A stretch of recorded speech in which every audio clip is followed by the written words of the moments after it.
जय श्री राम जी का आशीर्वाद हम सब पर बना रहे। आज हम श्री रामचरितमानस में 29वें मास पारायण का भाग दूसरा पढ़ेंगे। पढ़ने से पहले अपने गुरुदेव के चरणों में नमन करते हैं।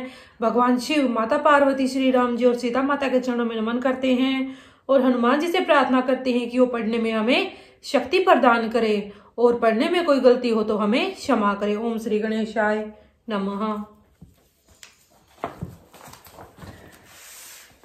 भाग 1 की वीडियो का लिंक नीचे डिस्क्रिप्शन में दिया गया है, आप वहां से सुन सकते हैं।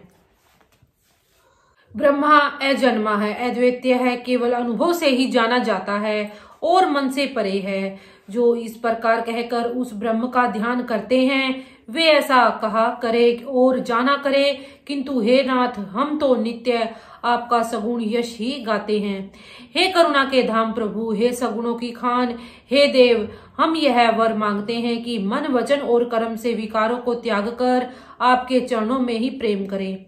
वेदों ने सबके देखते यह श्रेष्ठ विनती की, फिर वे अंतर्ध्यान हो गए और ब्रह्मलोक को चले गए। काकभूषण जी कहते हैं, हे गरुड़ जी सुनिए। तब शिव जी वहां आए जहां श्री रघुवीर थे और गदगद वाणी से स्तुति करने लगे। उनका शरीर पुलकावली से पूर्ण हो गया। हे राम, हे लक्ष्मीकांत, हे जन्म मरण के संताप का नाश करने वाले, आपकी जय हो।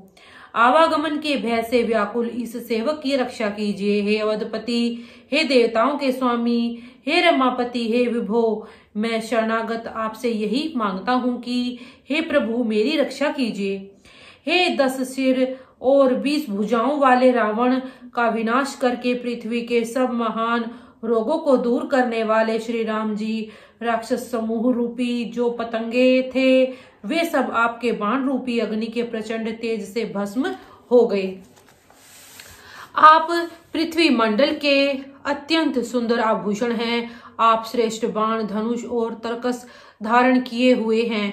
महान मद, मोह और ममता रूपी रात्रि के अंधकार समूह के नाश करने के लिए आप सूर्य के तेजोमय किरण समूह है।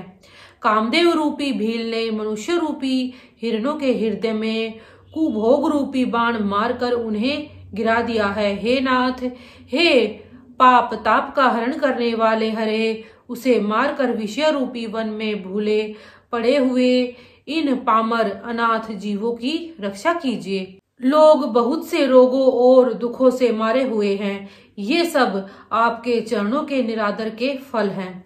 जो मनुष्य चरण कमलों में प्रेम नहीं करते वे अथाह भवसागर में पड़े हैं। जिन्हें आपके चरण कमलों में प्रीति नहीं है वे नित्य ही अत्यंत दीन, उदास और दुखी रहते हैं। और जिन्हें आपकी लीला कथा का आधार है उनको संत और भगवान सदा प्रिय लगने लगते हैं। उनमें न राग है, न लोभ है, न मान है, न मद। उनको सुख और विपत्ति समान है। इसी से मुनि लोग योग का भरोसा सदा के लिए त्याग देते हैं और प्रसन्नता के साथ आपके सेवक बन जाते हैं। वे प्रेम पूर्वक नियम लेकर निरंतर शुद्ध हृदय से आपके चरण कमलों की सेवा करते रहते हैं और निरादर और आदर को समान मानकर वे सब संत सुखी होकर पृथ्वी पर विचरते हैं। हे मुनियों के मन रूपी कमल के भरमर, हे महान रणधीर एवं अजय श्री रघुवीर, मैं आपको भजता हूँ। हे हरि, आपका नाम जपता हूँ और आपको नमस्कार करता हूँ। आप जन्म मरण रूपी रोग की महान औषध और अभिमान के शत्रु हैं। आप गुणशील और कृपा के परम स्थान हैं। आप लक्ष्मीपति हैं। मैं आपको निरंतर प्रणाम करता हूँ। हे रघुनंदन, आप जन्म मरण सुख दुख राग द्वेष आदि द्वंद्व समूहों का नाश कीजिए। हे पृथ्वी की पालना करने वाले राजन, इस दीन जन की ओर भी दृष्टि डालिए। मैं आपसे बार बार यही वरदान मांगता हूँ कि मुझे अपने चरण कमलों की अचल भक्ति और आपके भक्तों का सत्संग सदा प्राप्त हो। हे लक्ष्मीपते, हर्षित होकर मुझे यही दीजिए। श्री रामचंद्र जी के गुणों का वर्णन करके उमापति महादेवी जी हर्षित होकर कैलाश को चले गए। तब प्रभु ने वानरों को सब प्रकार से सुख देने वाले डेरे दिलवाए। हे गरुड़ जी सुनिए, यह कथा सबको पवित्र करने वाली है।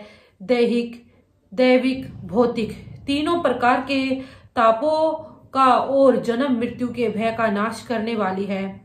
महाराज श्री रामचंद्र जी के कल्याण में राजाभिषेक का चरित्र निष्काम भाव से सुनकर मनुष्य वैराग्य और ज्ञान प्राप्त करते हैं, और जो मनुष्य सकाम भाव से सुनते और जो गाते हैं वे अनेकों प्रकार के सुख और संपत्ति पाते हैं। वे जगत में देव दुर्लभ सुखों को भोग कर अंत काल में श्री रघुवीर के परम धाम को जाते हैं। इसे जो जीवन मुक्त, विरक्त और विषयी सुनते हैं वे कर्मशः भक्ति, मुक्ति और नवीन संपत्ति पाते हैं। हे पक्षीराज गरुड़ जी, मैंने अपनी बुद्धि की पहुंच के अनुसार राम कथा वर्णन की है, जो जन्म मरण के भय और दुख को हरने वाली है। यह वैराग्य, विवेक और भक्ति को दृढ़ करने वाली है तथा मोह रूपी नदी के पार करने के लिए सुंदर नाव है। अवधपुरी में नित्य नए मंगलोत्सव होते हैं, सभी वर्गों के लोग हर्षित रहते हैं। श्री राम जी के चरण कमलों में जिन्हें श्री शिव जी, मुनिगण और ब्रह्मा जी भी नमस्कार करते हैं, सबकी नित्य नवीन प्रीति है। भिक्षुकों को बहुत प्रकार के वस्त्राभूषण पहनाए गए और ब्राह्मणों ने नाना प्रकार के दान पाए। वानर सब ब्रह्मानंद में मग्न हैं। प्रभु के चरणों में सबका प्रेम है। उन्होंने दिन जाते जाने ही नहीं और बात की बात में 6 महीने बीत गए। उन लोगों को अपने घर भूल ही गए। जगत की तो बात ही क्या, उन्हें स्वप्न में भी घर की सुध नहीं आती। जैसे संतों के मन में दूसरों से द्रोह करने की बात कभी नहीं आती। तब श्री रघुनाथ जी ने सब सखाओं को बुलाया, सबने आकर आदर सहित सिर नवाया। बड़े ही प्रेम से श्री राम जी ने उनको अपने पास बैठाया और भक्तों को सुख देने वाले कोमल वचन कहे। तुम लोगों ने मेरी बड़ी सेवा की है, मुंह पर किस प्रकार की तुम्हारी बड़ाई करूं। मेरे हित के लिए तुम लोगों ने घरों को तथा सब प्रकार के सुखों को त्याग दिया। इससे तुम मुझे अत्यंत ही प्रिय लग रहे हो। छोटे भाई राज्य संपत्ति, जानकी, अपना शरीर, घर, कुटुंब और मित्र। 29वां मास पारायण आज हम यहीं तक पढ़ेंगे। इसी के साथ बोलते रहिए जय श्री राम।